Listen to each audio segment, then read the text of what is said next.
Bonjour à tous et bienvenue sur C17. Nous sommes en direct de la Coursive et nous avons assisté dernièrement à la présentation de la saison 2024-2025. Mais nous rencontrons quand même personnellement Frank Becker parce qu'on a besoin de savoir quand même un peu plus. Il y a le cinéma d'art, le théâtre, le cirque, il y a des nouveautés. Et puis j'ai retenu deux, trois exemples de spectacles. Bonjour. Bonjour. Alors, cinéma d'art, théâtre, quelles sont les nouveautés? Il y a aussi des choses pour les enfants. Oui, c'est vrai que la Coursive, alors depuis déjà de nombreuses années, programme à la fois des films et puis des spectacles en direction de la jeunesse. On le fait dans le cadre scolaire en accueillant de nombreux enfants tous les ans. Et puis l'idée, c'est aussi de plus en plus d'y associer leurs parents, ce qui nous a permis, par exemple, le dimanche dernier, de faire une présentation à destination des familles, qui s'est, ma foi, bien passée, et qui permet de nous adresser à ce que sera aussi le public de demain. Voilà. Alors, on a retenu, en dehors de ce que vous avez présenté dernièrement, le chœur de Radio France qui sera là en décembre. Oui, on a une fidélité avec Mm. les chœurs et les orchestres de Radio France, qu'on a déjà invité plusieurs fois, qu'on retrouvera effectivement avec un beau programme de Noël, on peut le dire comme ça, avec de magnifiques chants slaves, russes, ukrainiens, avec notamment des pièces de Tchaïkovski et de Rachmaninov qui sont sublimes. Je pense que ce sera un grand moment de la saison musicale. On revient sur les gratitudes avec Catherine Yegel. Oui, c'est un très beau Très texte beau texte. de Delphine de Vigan d'abord, Oui. qui a été très bien adapté et magnifiquement joué par Catherine Yegel, qui raconte donc l'histoire d'une femme à la fin de sa vie, qui a été parolière, qui a donc beaucoup trituré la langue, les mots, et qui malheureusement souffre de plus en plus d'aphasie. Elle vit désormais dans une maison de retraite où elle voit lui échapper comme ça la mémoire et les mots. Mais avant de partir, pour le dire comme ça, elle a un souhait, c'est de pouvoir retrouver le couple de Français qui l'ont hébergée, elle, la petite fille, Mm. pendant la Seconde Guerre mondiale, quand il fallait que les enfants juifs se cachent ici ou là.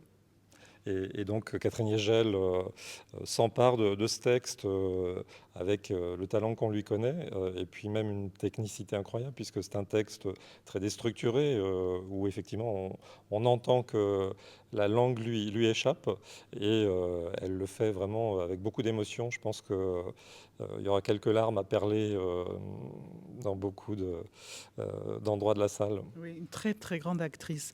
On retrouve aussi Camille Cotin au mois de mai avec le rendez-vous avec Camille Cotin.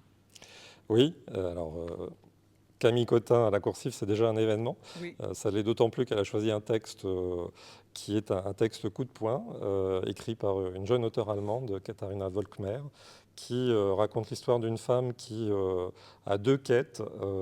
La première, c'est de changer de genre pour trouver le genre qui lui convient et aussi essayer de dépasser cette culpabilité qui l'anime, liée au fait d'appartenir à un peuple allemand qui a cautionné en son temps ce qu'on sait du nazisme et de la Shoah.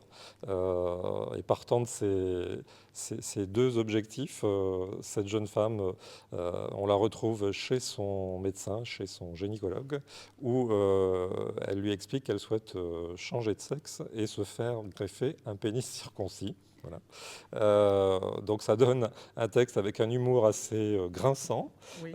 mais où petit à petit pointe beaucoup d'émotions dans les fêlures de ce personnage. Et je pense que Camille Cotin va en faire quelque chose de formidable.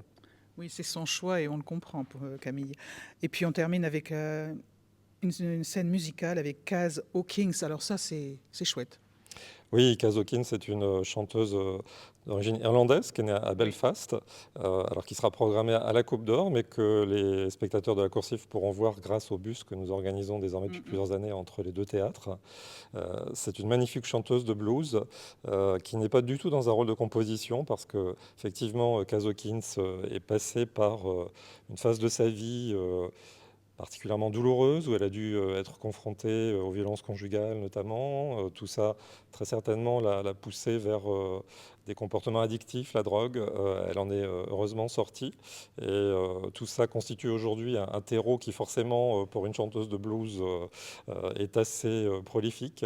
Elle le sert avec une voix magnifique qui est à la fois très puissante et rugueuse, juste ce qu'il faut, accompagnée par de belles mélodies et de beaux musiciens. Je pense qu'on aura un beau concert à Rochefort aussi ce jour-là. Eh bien, merci Franck, et voici quelques exemples quand même de cette belle saison qui s'annonce à la Coursive. Merci beaucoup. Merci Franck, et à bientôt sur C17 et toujours en direct.